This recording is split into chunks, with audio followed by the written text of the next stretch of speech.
How are your doings going? So I've come to a new discovery in my mind about fat. Holy shit, we have waves for the first time. Oh my god, I'm nervous. Oh no. So in today's video, we discover why fats like lard, tallow, roasted nuts, and heated oils are bad for reasons you wouldn't think of. It's different. It's different than you thought.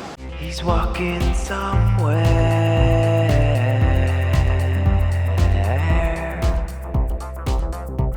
So let me apologize in advance for the soothing ocean waves that are nurturing your soul right now, city dweller. I seriously can't believe what's happening right now. It never looks like this. It's pulling the sand from under my feet. Okay, so I've come to an important realization about fats and why some are healthy and why some aren't, and how it's different than I thought. The reasons are a little different. So a couple years ago, I was on a high-fat vegan diet, and my diet was... I was basically having nothing but raw fat, and my skin was phenomenal. And then I decided to cheat one day and have roasted almonds.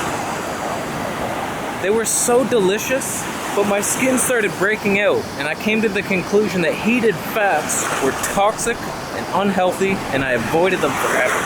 Fast forward to today, I'm on the carnivore diet, and nothing but heated fats, and my skin clears up. So what the heck is going on?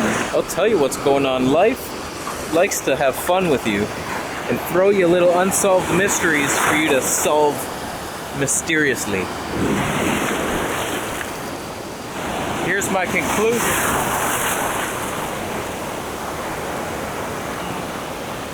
About heated fats.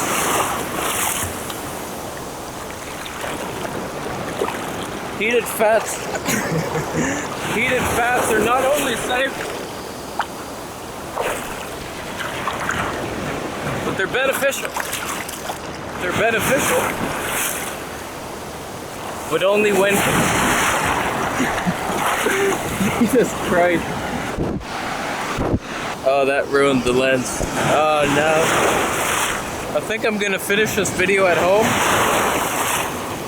I can sense you're annoyed by the sound of the soothing waves.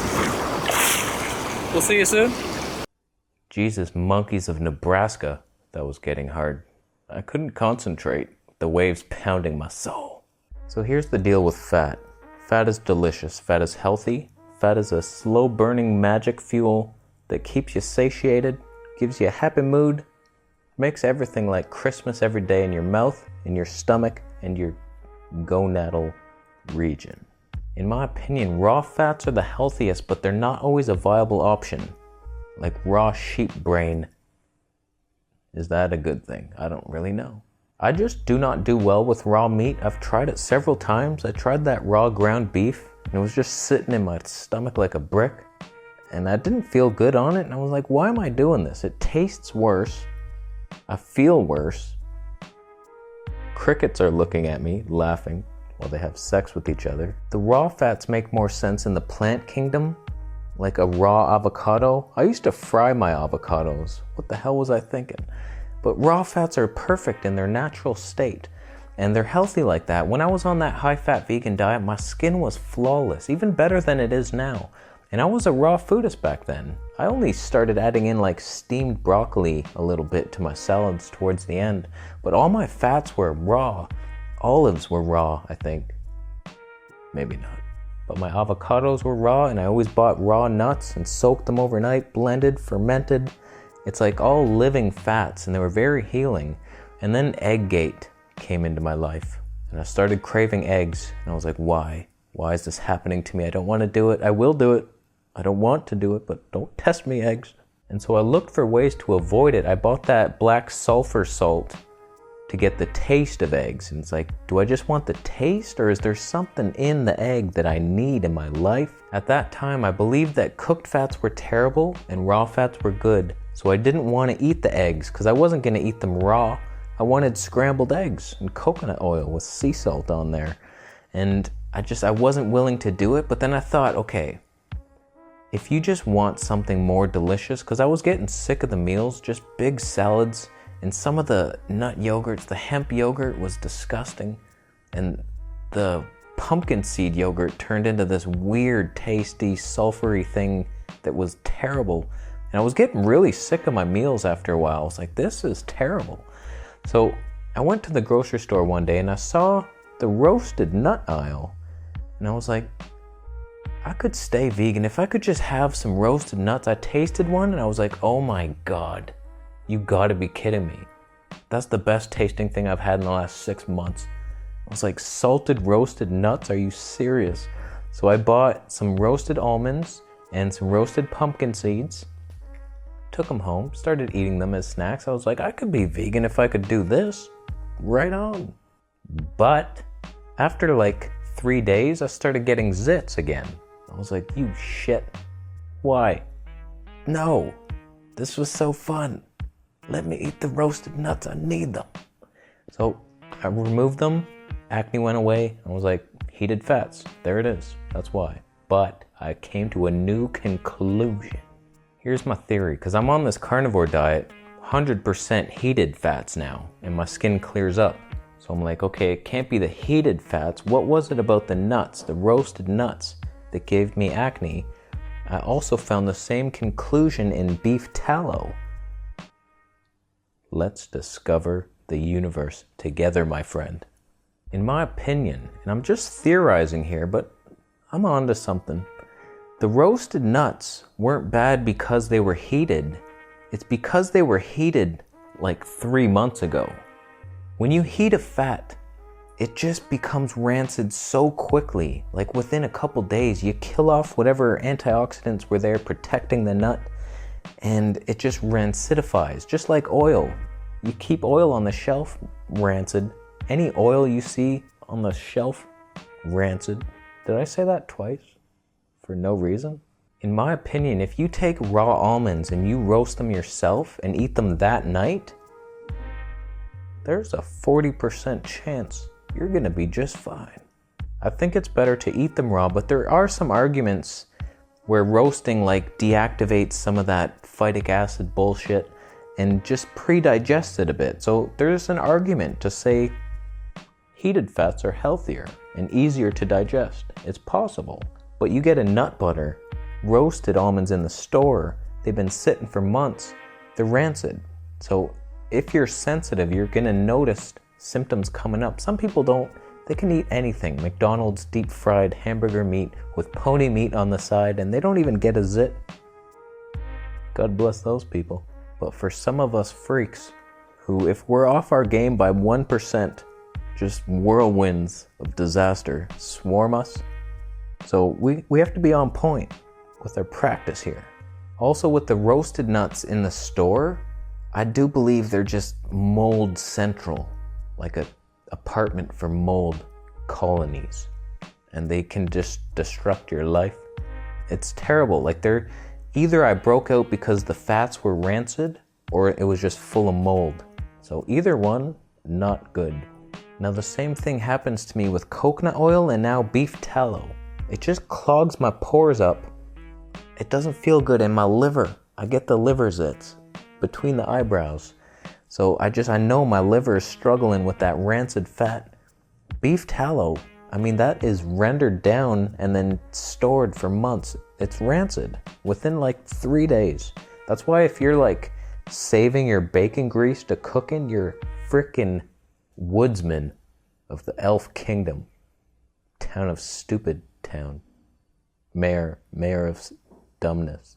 It's not that bacon fat isn't healthy, because it actually, I believe it is now. My whole world has been flipped upside down. I live on top of the dome. The dome's underneath. I'm all up in some pig bellies over here every day, and they're just gorgeous. And I feel great on them because it's attached to the animal. It's like it's not rancid yet. You cook it, it's like, okay, we're good to go. You store that for 7 days, then we got issues. See, with lard, you separate the fat from the happy pig, and the pig can no longer protect the lard from rancid demons, and that's why it's unhealthy. So when you're cooking your bacon and you're pouring that bacon grease for later, and you're thinking, oh, I'm gonna cook my hamburgers tomorrow and for the next year, look at all this fat I got. It's cancerous, carcinogenic, fallopian inducing, night tremors. So my advice, eat fat raw if you can. The animal fat, I'm not on board with that. I don't know, you need like the cleanest source possible, and then you can dive into the beef fat raw and not kill yourself with food poisoning microbiome disruptors. Cook your meats, eat your fatty meats, but eat them that day. Leftovers are probably okay. The next day you keep it in the fridge. It's like you slow down the aging process. That's why we should live in a fridge. Don't live in a fridge. So I'm really starting to gain momentum in my energy levels. Now that we're not adding added fats, we're just eating fatty meat. And I've upped the protein, so my body does have enough sugar. People keep telling me you can convert fat to sugar. We need protein to do that process. You cannot. There's the triglycerides with the 3 triglycerides and 1 glycerol. I'm so scientific right now. How are you handling this? And we separate the tri-losers, get rid of them, burn them, and then we got a glycerol, which we can convert to sugar, but we need like an amino acid to do that or something. You can't just do it from fat. If you drank nothing but lard, you would turn into Kent, and nobody wants that. So let me know if you disagree with what I've said here today. Do you believe lard is like a superfood? And no matter how long it sits on the shelf, it's cool, it's chilling there, it's fine. There's nothing wrong with rancid fat. So post your absurd ideas down below. And thank you so much for watching the video today. Consider giving it a thumbs up if you liked it. What? I thought YouTube disabled this feature. Unbelievable. Thumbs down. If you rode a humpback whale to a mystery island that doesn't even exist, you went into the 4th dimension, brought back a sandwich that Bigfoot made, and you left the crust. You took the crust off the bread and left it. And then a seagull cried because you threw it in the garbage instead of giving it to the seagull. How could you? I wonder how many people have done that already. Before the video's even finished, they've done that. It's unbelievable. So thank you all so much for buying the Monkey Strength book. It's become page 32 will go down in the record books of a disaster, a natural disaster. I can't believe it. I combed that thing with a fine-tooth brush. I read and rewrote that book 3 times. I went through it detail by detail. There should be 0 spelling mistakes in that book. It should be perfect. There's maybe, I got a little comma happy. There may be too many commas in there.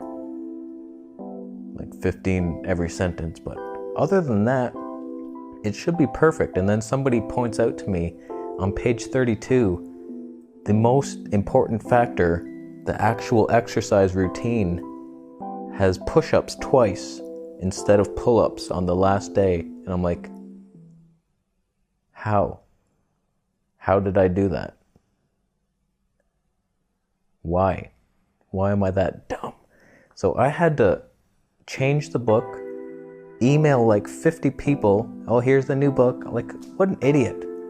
God damn. So it's fixed now, and anybody who downloads the book now will get that and the 2 extra files. I didn't realize you could add multiple files to the download, so we got your Monkey Strength chart to keep track of your progress visually, and then we'll start a whole cult of people comparing our charts. It'll be amazing. And also the rep Word file to keep track of your records. So that happened. good times. But thank you all so much for buying the book. It just makes me feel good. I'm an author now. I'm an author. Really proud of that book. I hope y'all are enjoying it. It's a funny book. And you can gain strength. You can gain strength. You don't have to work that hard for it either. You don't have to dedicate your life P90X, trashing your adrenals. This is a health program here. So thank you so much for everything. I think we're done here. Charlatan dance over. And thank you for subscribing for more videos. I'll see you in the next one. Sign up to the Patreon. I'm about to record it. This month's Q&A. Stop charlatan dancing. Okay, I get it.